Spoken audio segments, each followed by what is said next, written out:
Kshama Sawant is a Seattle council member. A former software engineer from India, Sawant became a socialist activist and part-time economics professor in Seattle after emigrating to the United States. She held part-time teaching positions in Seattle Central Community College and Seattle University and was a visiting assistant professor at Washington and Lee University. Sawant ran unsuccessfully for the Washington State House of Representatives before winning a seat in the Seattle City Council, making her the first socialist to win a citywide election in Seattle since the radical progressive Anna Louise Strong was elected to the school board in 1916. So here, speaking at the Left Forum, is Kshama Sawant. Hope you enjoy it.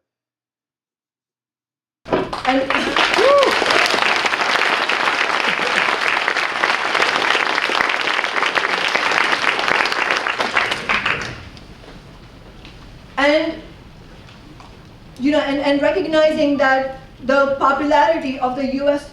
Congress is at an all-time low. I was reading in some survey somewhere, they did a survey of one of the most unsavory and unlikable things in life, and said, do you dislike U.S. I'm paraphrasing. I don't know the exact wording of the survey, but do you dislike U.S. Congress more than so and so? So one of the questions which always stands out in my mind, I don't know why, but it said, do you dislike U.S. Congress more than cockroaches? And the answer is yes. And that might sound flippant, but it reflects the reality of the very sort of deep, just absolute disgust that people, I can't think of another word, that people feel, and yet the incumbency rate of U.S. Congress is well over 95%. How do we explain that disconnect? And that is where, when we explain that disconnect is where we run into challenges for ourselves, that disengaging or staying out of electoral politics is not the answer. Because as long as the genuine left, the radical left, the revolutionary left, stays completely outside of electoral politics, the Democratic Party will continue building their platform, because young people who are looking for an alternative will not find one. When we were out on the street, in 2008, explaining to people that, look, if you vote for Obama, that is going to be yet another betrayal, the question that was directed at us, the most legitimate question is, okay, so what should I do? Who should I vote for? What is the alternative? And unless the left takes on this challenge, it's an abdication of responsibility if we don't take up the challenge of providing a real alternative. And the real alternative has to be developed at many levels. I know that, Glenn Ford was saying that, I'm trying to write what he said, you can win as a socialist, open socialist, at least in Seattle. And I'm sure people might think that this has something to do with the water we drink or hippie culture, socks and sandals kind of thing. But the reality is that there is a huge opening for the left everywhere in the United States. Obviously, conditions differ from city to city, from region to region, but Seattle, while people may think that, well, it's easier for a socialist to build there because, the city is progressive, what would you do in a city like Mobile, Alabama? And that's a fair question. But the reality is that in Seattle, there is no Republican Party to speak of. It's controlled by the Democratic Party establishment. And to challenge the Democratic Party's position or their claimed position as the left is a challenge that could have been taken up. It could have been taken up by anybody on the left, but Socialist Alternative did that. And I want to be able to talk more about how Socialist Alternative or any similar socialist core organization is not incidental, but absolutely critical to be building this kind of electoral movement that can use that energy for mass movement. It's not incidental. We need organized movements, and those organized movements come only from a core of parties that have a clear analysis of how to explain events, and using that explanation to concretely challenge the establishment, to have the audacity to call for $15 an hour and go and win it. That's the kind of audacity we need. When everybody says that you can't do it, and especially as you can't do it as a socialist, we have to have the audacity to be able to do that. And that doesn't happen incidentally. That happens through an understanding of events and recognizing the fact that there is a space now for the left, especially among younger people who are seeking to throw their energies, throw their activism into something, but not in the Democratic Party. Am I out of time? Oh, wow.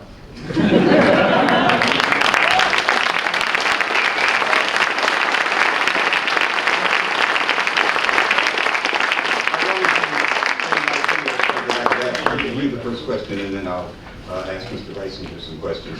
But this one is a variation on the question of small left parties running elections for the purpose of publicity and propaganda. That's a nasty question. You guys doubled in size late last year with all the publicity that was generated by your victory in Seattle. Does that tempt you then, with your limited resources, to run candidates for the purpose of generating more publicity? And if that is true, is that a bad thing?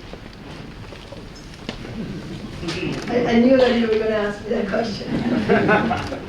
I think it's an important question to grapple with, because I know that there's always been, I mean, that's been like a chronic question on the left, and it's created more of a buzz because of what Socialist Alternative has done, and that's an important question to be grappling with. Is there, are the tasks of building your organization, your party, mutually exclusive from building a larger movement? And even more fundamentally, is the task of building an organization somehow at odds with building a movement? Does that somehow come in the way of building a movement? And I think that we could discuss this theoretically, but I would again go to the point that I was making last, which is just more concretely, what is our primary task? As if we recognize that capitalism has failed us, our task as revolutionaries is to point the way forward, away from capitalism and towards an alternative. But how do we do that? We need mass movements to challenge the power of capitalism, the power of the state that upholds the principles of capitalism. But to build those mass movements, we need organizations that will do what Socialist Alternative has done in Seattle. We will not be able to do that without that basis, that organized basis, and that organized basis only comes through our understanding of events and understanding of what needs to be done. And there may not be complete agreement on the left on what needs to be done, but as a member of Socialist Alternative, I think that it was absolutely important for Socialist Alternative to do this, and we could not have done this had we not had a party that was behind this campaign. And I want to take our sights away from the campaign itself to also looking at what we are doing in Seattle today to illustrate the importance of building a socialist core for our mass movements and why that is critical to mass movements. I mean, I'll give you a counter example to explain this. There is a neighboring city of Seattle called Burien, where along with me last year, a woman who identifies, a really dynamic young woman who identifies herself as a socialist, was also elected in Burien City Council. She's doing phenomenal work. She's showing just stunning courage in the face of a city council that is completely opposed to her. But she is having a very, very difficult time, and despite her principles, despite her dynamic personality, she is able to have very little impact because she does not have an organization that can take the message that she brings on the podium of the city council outside to build the strength of that message in the mass movement. The strength of having our representative in City Hall is really outside City Hall. And who is going to do that unless you have an organization that does that? And again, as I said, in Seattle in 2012, when we ran our first campaign against the Speaker of the House, of the State House, nobody was willing to run a campaign at that time. We called for other candidates to run, and Socialist Alternative did it even though we were a small organization, because we knew the importance of having a concrete challenge to the Democrats. And with that, we have realized that in order to continue doing this, in order to continue building a movement, we need to also grow the organization. And you know, growing Socialist Alternative hasn't happened simply because we want to do it. It's happened because people are attracted to Socialist Alternative. As you said, because we won the campaign in Seattle last year, many young people from all over the country have contacted us asking, how did you do this? I want to find out more because I want a living, breathing organization like this that can actually challenge it. And through our campaign last year, through Socialist Alternative, we have launched the 15 Now grassroots campaign that has been the backbone of the movement in Seattle, that now has a concrete and phenomenal victory to show for it. And that is why I unabashedly say that the goals, the tasks of building the organization and building the larger movement not only are not mutually exclusive, not at odds, but one is necessary for the other, which is why we ran another candidate last year, Ty Moore, he's sitting there. Ty, can you?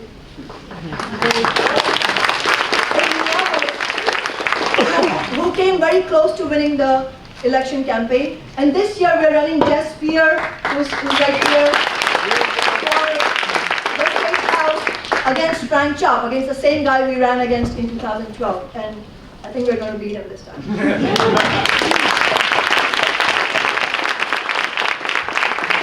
Next question is for Mr. Reisinger. You said that D-Link was very much the result of a shift of the Social Democrats, that's the large party, to austerity, and that means their surrender to capitalist demands. Are you then now simply filling in a space that was left by the Social Democrats, and how would that be transformational?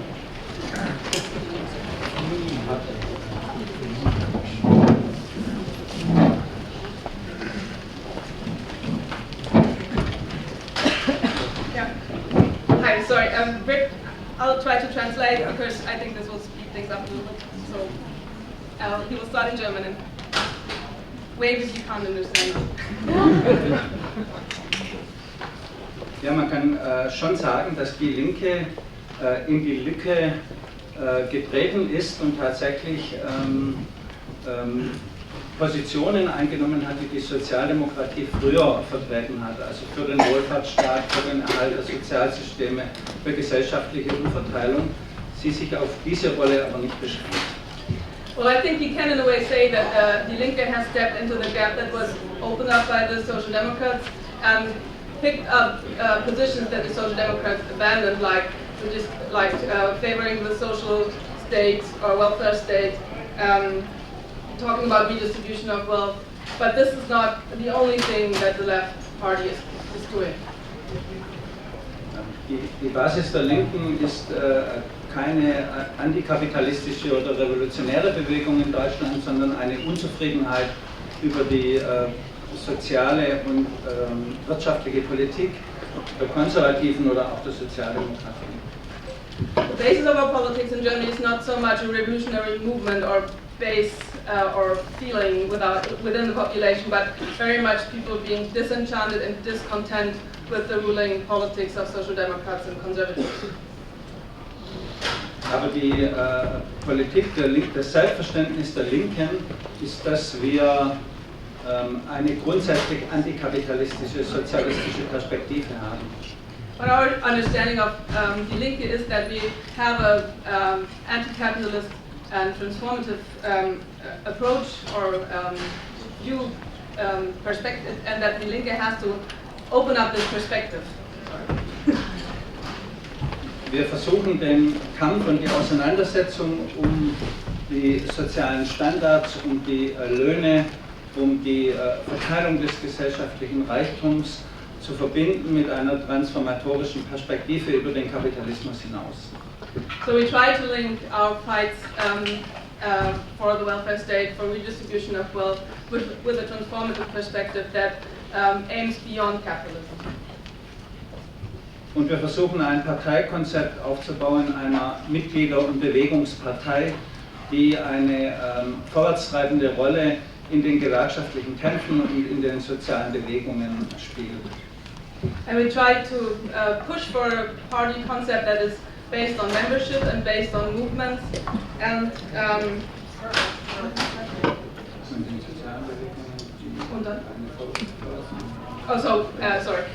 and based on progressive movements.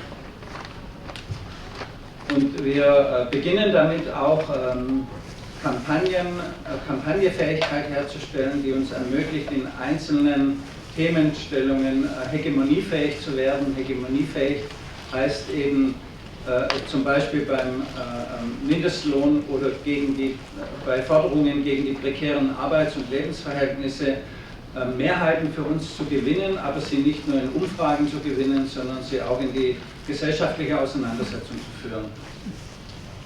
So, sorry, we did this by starting campaigns which are not in the first place mean electoral campaigns, but movement campaigns, where we try to obtain hegemony on single issues, like for example the minimum wage or redistribution, and that is and this hegemony is not so much understood as just people saying in the polls that they agree with us, but that they are really getting out on the street and fighting for that and pushing for that in reality.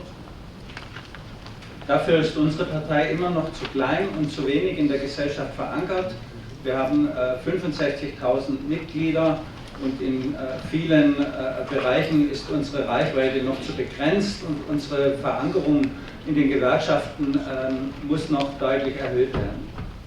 But the party is still not strong enough for this. We have about 65,000 members, but only a third of them maybe might be active, and so there are a lot of areas where we can't cover our bases in a way, so we have to push for rooting ourselves in those union locals and in those local struggles.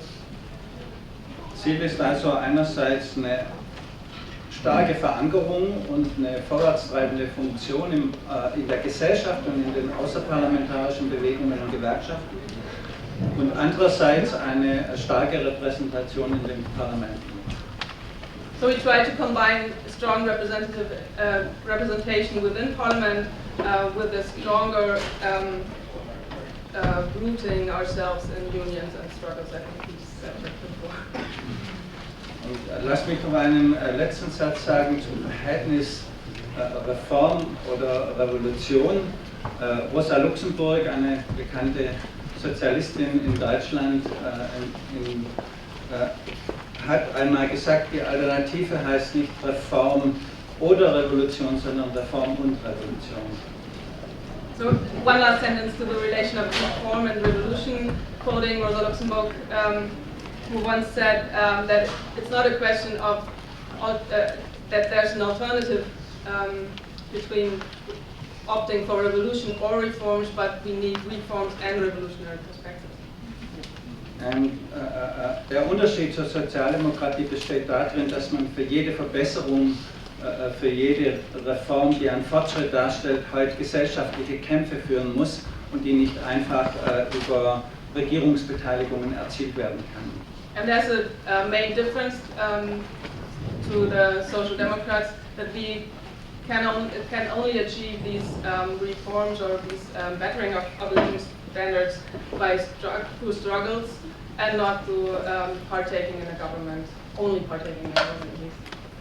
Deshalb muss es für Sozialisten nicht allein darauf ankommen, ein radikales Wording zu haben, sondern radikal in der Tat zu sein. Also tatsächlich die Kämpfe, die gesellschaftlichen Auseinandersetzungen in der Wirklichkeit zu radikalisieren und nicht nur im Wort.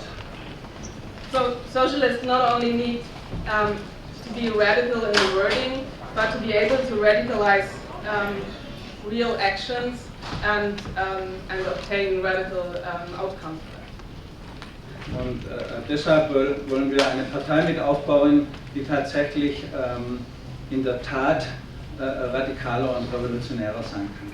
So that's why we aim for a party that is able to act more radical and revolutionary in reality.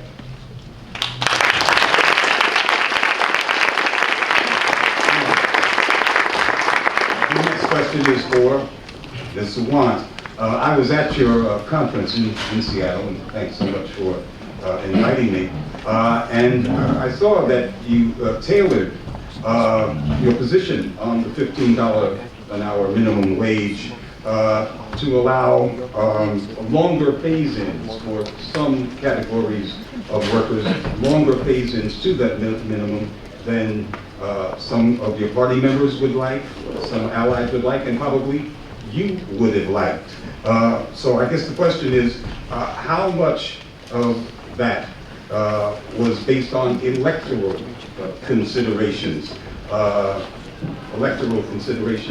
thereby shaping party policy? I think you know what I'm getting at. Thank you, Glenn. So just, I'm not sure how many people are tuned into the details of what had happened in Seattle, so just to give you a background of what he's asking about. Obviously, when we launched 15 Now in January, in the wake of our election victory, the name indicates, we have been demanding 15 immediately because we know that most of the corporations are completely able to pay 15 and yet make enormous profits.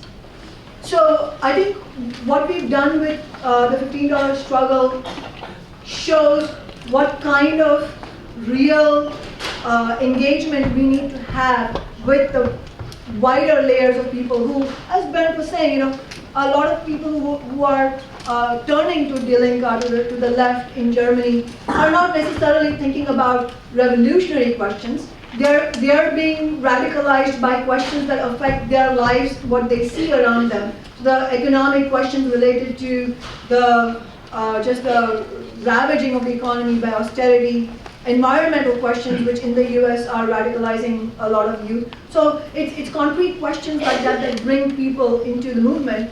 And so for us, the real question that we have to grapple with is how do we tailor our demands? What do we say that will be both, if it is one, if we win victory on that demand, will be a substantial step forward in terms of tangible gains. One, will it actually bring about a significant improvement in the standard of living, for example, in the case of economic demands.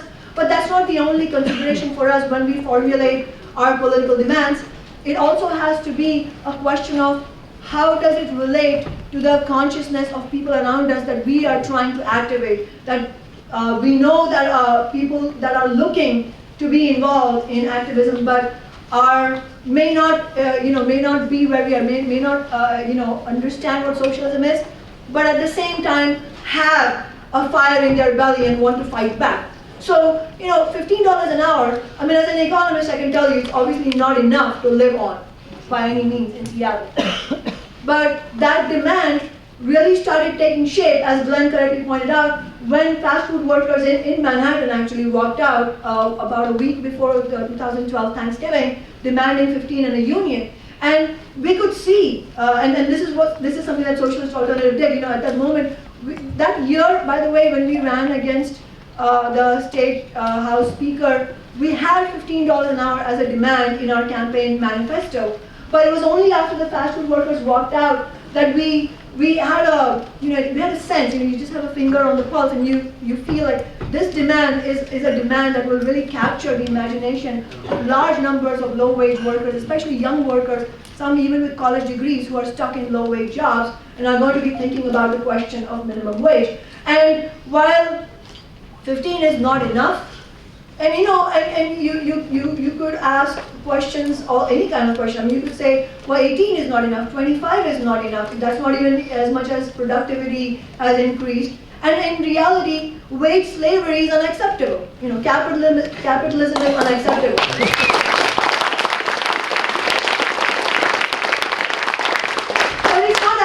that. It's not as simple as saying, I mean, we can't, at this moment, we couldn't have put on our campaign platform, an end to wage slavery and expect that to generate a mass movement. It has to be something that connects with people. So $15 an hour itself is it's a result of that understanding. We did not engineer it, but it is something that really connected with a large number of people, and we saw that there was a basis for building a larger movement, well outside socialist alternative. That is why we picked that. And 15 now, just to clarify, while it was launched by Socialist Alternative and our allies, is not limited to Socialist Alternative members. It actually includes a whole host of community organizations, activists, labor unions, who all have adopted this fight, independently. In the case of the labor unions, for example, they already fought and won $15 an hour in the neighboring city where the airport is located last year, and they brought the fight to Seattle. And our campaign, together with that, it was a confluence of all those events that brought everything together. And the question of phase-in is posed in a similar way. I mean, I gave you that background because it's a similar question. Should 15 now have gone on till the end, till today, saying we demand $15 an hour for everybody right now, and could we have expected a concrete victory on that basis?